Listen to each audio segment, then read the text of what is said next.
n'abayimba. Linda.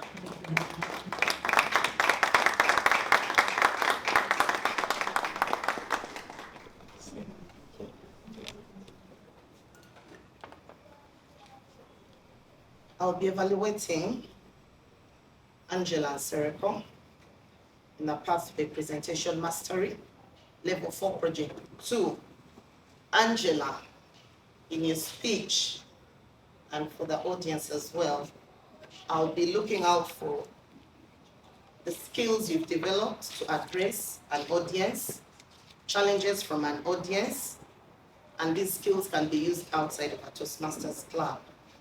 And the audience, in this particular speech that Angela is going to deliver, she will have some audience distractions, and I'll be looking out for her strategies to diffuse the distractions as she gets on with her speech. Now, Angela, in your speech, it could be a new speech or an old speech. On a large scale, I'll not be particularly evaluating the speech, but how well you manage the audience interruptions. Now, there are already pre-selected members of the audience who will distract Angela.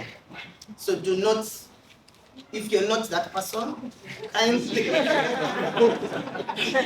because this is a learning platform, do not cause an unnecessary interruption. She doesn't know who is going to interrupt her, aside from the 4 audience members that have been prior selected to interrupt her and cause some disruption. So we can gauge a skill at managing that. Angela, your speech is 5 to 7 minutes to allow for the audience interaction. We'll evaluate you even up to 15 minutes, depending on the nature of the interruption that may come up. Angela Nsereko, the box. The box, Angela Nsereko.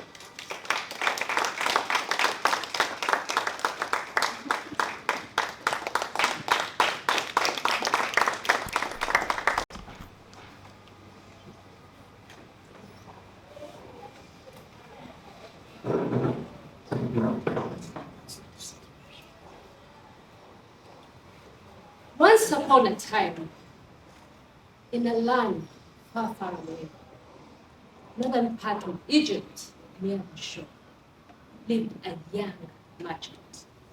He was very hardworking and prosperous in the process. He came to be known in lands far and near. He was doing very well until one day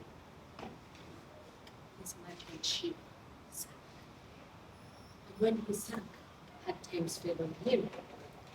It took him such a long time trying to recover, but try as he did, his business only went south. What was his name? What was his name? Good question. But to continue this story without losing you all and allow for questions at the end, come back to you. This young merchant was distraught, and then he remembered that in the same village lived an old man. His skin was wrinkled. He smelled bad. He had a hatchback. But this man was very, very wealthy. He was the money lender in the village, and everyone ran to him whenever they had a problem. At an opportune time, the young merchant gathered the courage and walked up to the money lender and said, "Sir, can you help me? I need some money and will pay you back. And will pay you back in 3 moons. 3 moons later, we'll pay you back in 3 moons. 3 moons later, the loan was not paid and the interest had grown. Troubled and not knowing what else to do, the young merchant went to the money lender and said, "Sir, can you forgive me? I cannot pay your money. Help me and forgive me." This cunning old man looked at him and said, "Yes, I will forgive your debt."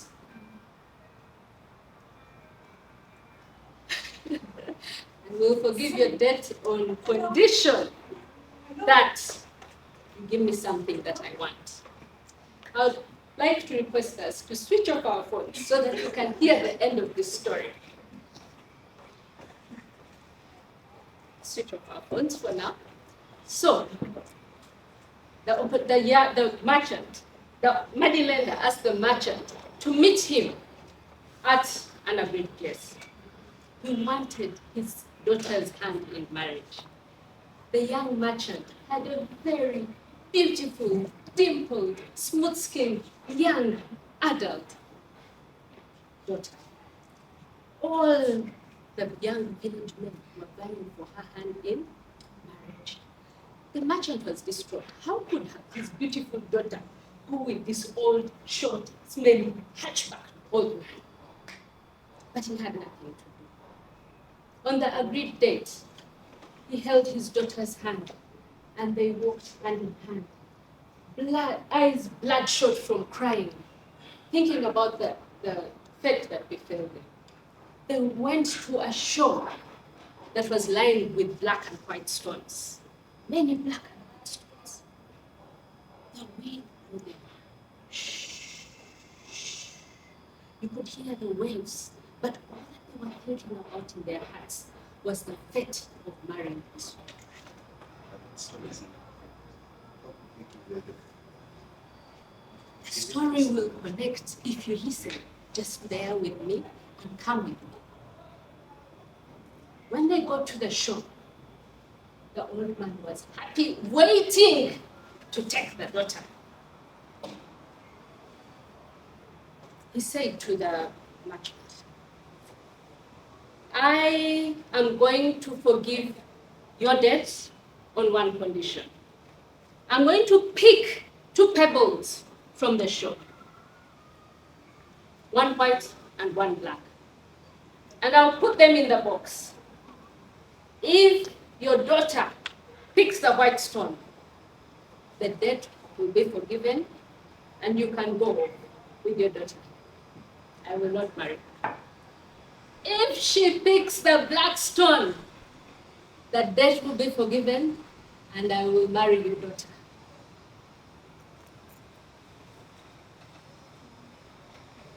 The merchant could not bear the sight of seeing the old man pick the stones. He went to a corner, crying, and started praying. The daughter, on the other hand, bent her head and looked from the corner of her eye, not wanting to look up at this old man. And as the man bent to pick the stones, the daughter observed that he picked 2 black stones instead of one white, and placed them inside the box. She got so confused. What should she do? She thought of 3 options. 1,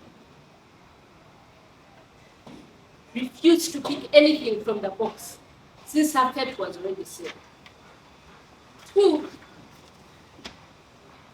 expose this stealthy old man and show everyone that he was a cheat, and probably that's how he had gained his wealth. The 3rd option was to relieve her father of the debt, pick whatever stone it was there, and live unhappily ever after.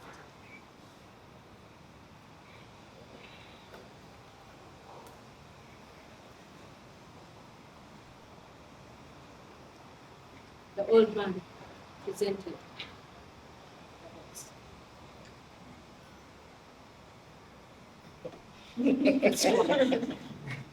And as she was picking the stone, hands trembling, she accidentally dropped it and it got lost in the sea of black and white stones. It was impossible to tell which one her stone was. The old man looked at her and said, "Clumsy little girl, you dropped the stone." And she said, "No, my lord. If we check inside the box, we will see what stone has remained, and that means I picked the other stone." Of course, there only remained one black box. The girl and her father went home and lived happily ever after. And the old man went and continued his business, having forgiven the debt. Toastmasters and guests, what do we learn from this story? I'll just pick 2 lessons. 1, if you set a trap, make sure you're not ensnared by your own trap. Secondly, we all have many challenges that are in our boxes. It could be our work, it could be family, it could be our children, whatever the problem is. Let us remember that there will be solutions outside the box. So we have to enlarge our mind. Like Judith said earlier, train our mind to think outside the box, to think of solutions that will get us out of this problem. It all begins with the mind. And I'll leave you with a quote by Professor Amso. He said that it always seems impossible before you try it. But after you try it, it seems possible. Let's go out and think outside.